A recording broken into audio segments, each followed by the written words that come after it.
Salamat.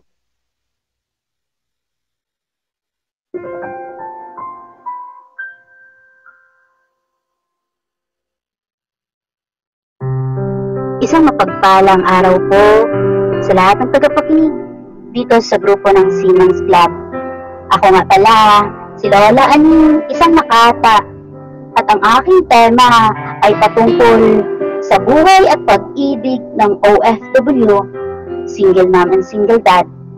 At ito ay aking pinamagatang Pintig ng Puso. Sa pagbukas nitong entablado, ako'y nag-aagalak magbigkas ng tula ko tungkol sa pag-ibig ng OFW na sa ibang bansa nagtrabaho. Sa lungkot at saya, sila'y hindi nawawala ng pag-asa. Sila man ay loko, pero nananatili pa rin buo. Buo ang tiwala sa Diyos.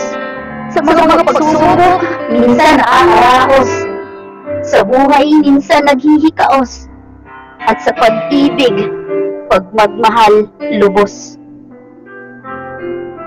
Buhay sa pamilya'y inalay, mabigyan ng masaganang buhay.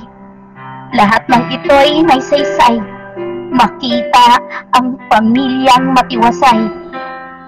Sila'y naging solong magulang, dahil yung nakasama, mayroong pagkukulang.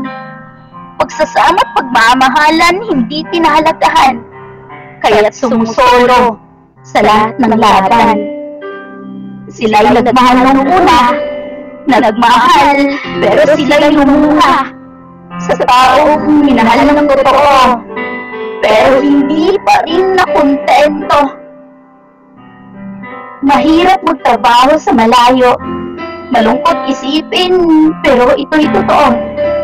Mga masisipag na bayaning Pilipino, dolyar ang kinikita, katumbas 40 piso. Pangmatagalan ang kanilang sakripisyo, sa ibang bansa'y sila'y nagtrabaho. Sadyang ito'y hindi biro, mawalay sa pamilyang binuo. Iniwan ang anak sa Pinas, pero pagmamahal walang kupas.